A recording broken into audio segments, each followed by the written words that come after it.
Territoire d'info, Public Sénat, Sud Radio. Voilà, l'invité politique de Territoire d'Info, la matinale de Public Sénat de Sud Radio avec la presse quotidienne régionale, c'est Jean-Christophe Lagarde. Bonjour, vous êtes président de l'UDI, député de Seine-Saint-Denis. Pour vous interroger à mes côtés aujourd'hui, Michael Zamès de Public Sénat et Véronique Jacquier de Sud Radio. Bonjour et merci d'être avec nous. Jean-Christophe Lagarde, est-ce que vous pourriez être assis au premier rang d'un meeting de François Fillon s'il gagne les primaires avec tout ce qui se passe ? On n'en est pas là. Moi, vous savez, je suis dans un combat de deuxième tour, une campagne qui doit se poursuivre. Pourquoi ? Parce que je crois que le premier tour, ça a été, pour les Français, un choix de personnalité. Et on voit bien d'ailleurs que 80% des électeurs qui sont venus, se sont déplacés, voulaient d'abord et avant tout faire en sorte que Nicolas Sarkozy ne représente pas l'opposition à la prochaine présidentielle. Et que le deuxième tour, et c'est bien normal, c'est pour ça qu'il y a un deuxième tour, c'est maintenant le choix des projets. La comparaison, parce que dans ces débats à 7 qu'on a tous regardés, c'était difficile de suivre une idée, d'avoir une idée de cohérence ou de logique de chaque candidat. Il y avait plutôt des images, des attitudes que des projets. Et le fait qu'il y ait deux candidats, le débat qui aura lieu demain soir, qui à mon avis sera très important, ça permet aux Français, sur deux personnalités que chacun connaît et qui présentent des qualités d'ailleurs à mon avis assez similaires, ça permet simplement de comparer quels sont les projets. Il y a des convergences. Puis aussi des divergences. François Fillon, ambigu sur l'avortement. François Fillon, qui aurait reçu des soutiens de l'extrême droite et qui serait fragilisé par ces soutiens, vient de dire Alain Juppé. Qu'est-ce qui se passe ? Il y a panique chez Alain Juppé ? Non, je ne crois pas du tout. Il faut qu'il y ait à la fois du calme de chaque côté, qu'il y ait débat. J'ai dit qu'il y ait une comparaison avec les projets. Je pense qu'il y a du calme. Vous savez... Jean-Christophe Lagarde, le premier tour était fair-play. Quand j'entends, regardez-moi, je suis très calme. Quand j'entends depuis des mois François Fillon expliquer que Alain Juppé est un mou, quand j'entends hier qu'il parle de médiocrité. Vous savez, entre deux tours d'une élection, pour toutes les campagnes locales comme les campagnes nationales, il y a un peu de jeu, de meeting, si j'ose dire. C'est pas un jeu, là. Jean-Christophe Lagarde, c'est pas un jeu. Je pense que les Français rejettent ça. Je pense simplement de part et d'autre, je pense simplement qu'ils ont besoin de comparer des projets. Sur l'avortement, je vais vous dire une chose. Moi, je suis le président du parti politique dont l'adhérente numéro 1, après Jean-Louis Borloo, c'est Simone Veil. Évidemment que je considère que c'est un droit fondamental pour les femmes. Je ne crois pas que François Fillon remette en cause le droit à l'avortement. Mais entendre Madame Le Callennec, par exemple, tout comme François, dire que ce n'est pas un droit fondamental pour une femme, ça me dérange. Il n'a pas dit ça. Il n'a pas dit ça. Il faisait partie d'ailleurs des 27 députés qui ont redit que c'était un droit fondamental pour les femmes.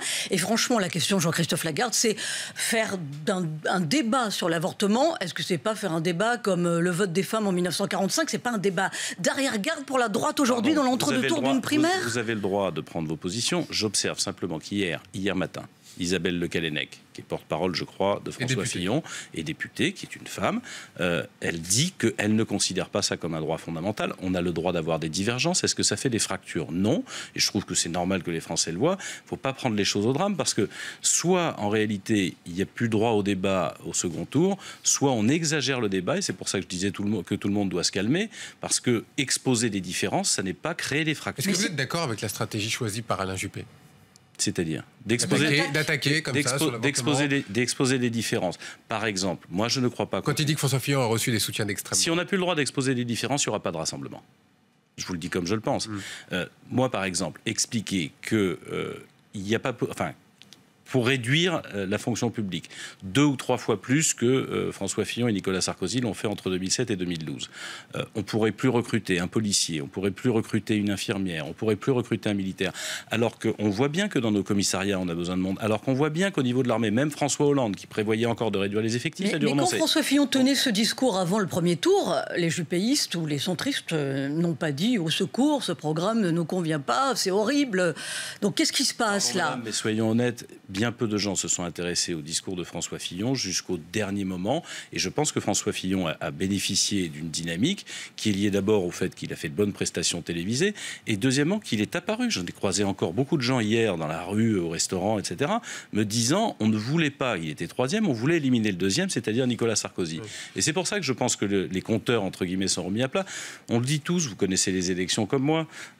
après le premier tour, le deuxième tour, c'est toujours une nouvelle élection. C'est pour ça que je pense qu'il faut que ça se passe bien. D'ailleurs, je suis persuadé que demain soir, ce qu'on voit dans les travers que peuvent porter les meetings, évidemment, de part et d'autre, que demain soir, le débat, il sera sérieux, digne et beaucoup plus apaisé que la caricature qu'on en donne. Moi, c'est très simple. Il y avait une incompatibilité avec Nicolas Sarkozy, pour dire les choses. Il n'y a pas d'incompatibilité, évidemment, avec François Fillon. Il y a des différences et des divergences. Ces différences et ces divergences, elles s'exposent entre les deux tours. Je souhaite la victoire d'Alain Juppé. Si François Fillon l'emportait, c'est à lui de savoir s'il veut rassembler. François Bayrou, on va s'intéresser à lui une minute, laisse entendre qu'il est en train de mûrir un projet, vous qui le connaissez bien. Est-ce qu'il prépare sa candidature en cas de victoire de François Fillon? Je n'en sais rien, vous lui poserez la question. Mais enfin, je pense que depuis 20 ans qu'il est candidat à l'élection présidentielle, il doit mûrir un projet, oui, c'est sûr. C'est une bonne chose? C'est une habitude. Ça voudrait dire quoi si François Bayrou est candidat pour vous? Vous lui poserez la question de savoir s'il l'est. Non, parce que vous incarnez le centre. Je ne vois pas, comment dirais-je, l'espace politique de François Bayrou. Sur le côté sociétal, il est beaucoup plus conservateur et réactionnaire même que ne l'est François Fillon. Je connais bien, il a des convictions religieuses lui aussi. D'ailleurs, j'en ai assez, moi, que les convictions religieuses des uns et des autres entrent dans le débat politique, parce que je pense que dans une république laïque, on devrait faire beaucoup moins de place aux religieux dans le débat public pour respecter l'ensemble des citoyens.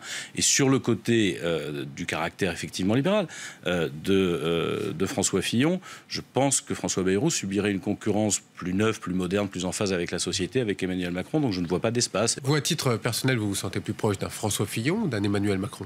Non, je ne réponds pas à ce genre de questions parce qu'il faudrait prendre sujet par sujet.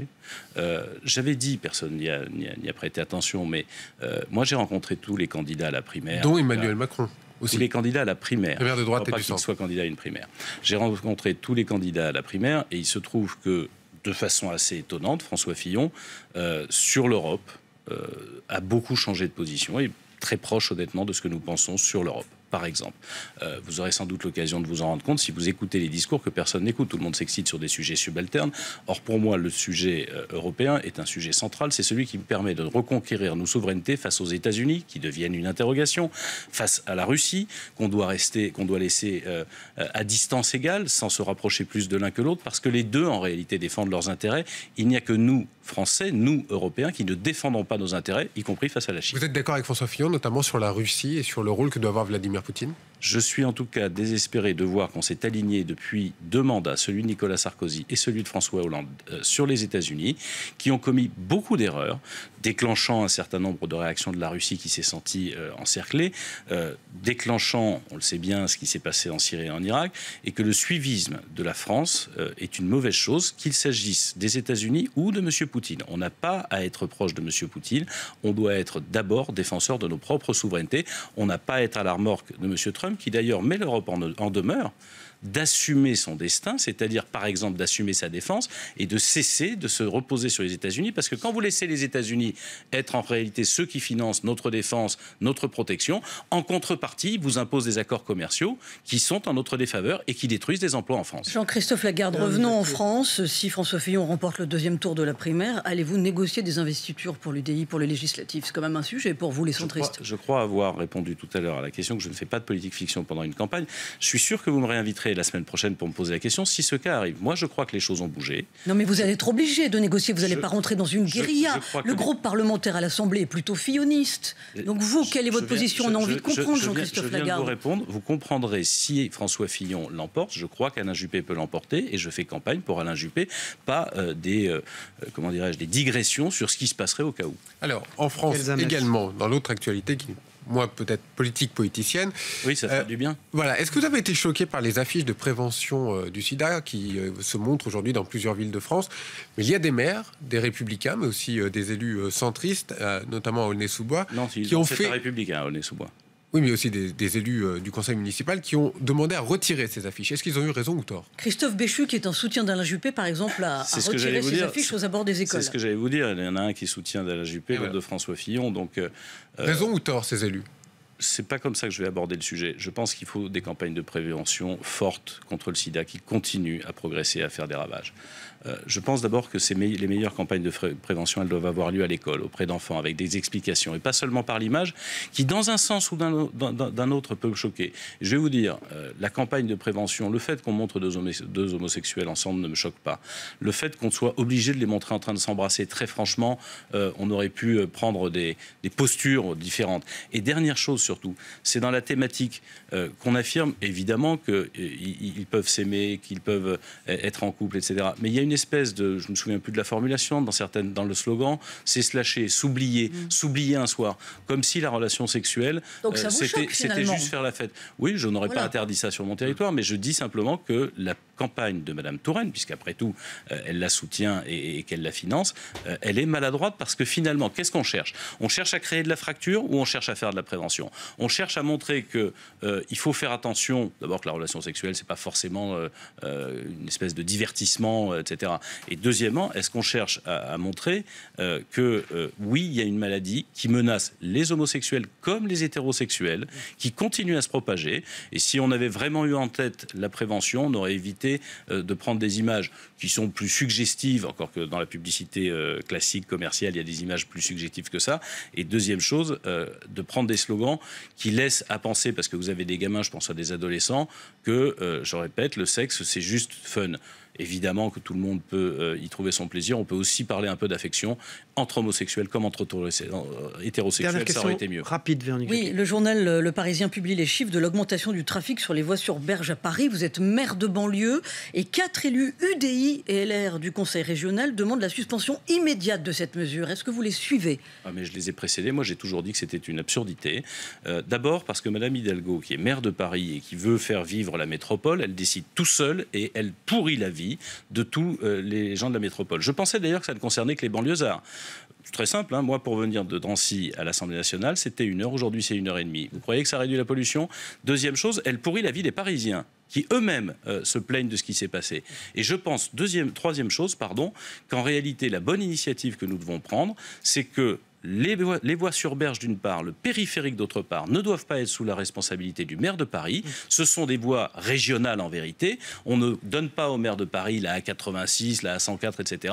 Et je pense qu'il faut que ce soit la région Île-de-France qui reprenne en main ça, parce que ce sont des axes de circulation qui sont partagés par tout le monde, pas que par les Parisiens.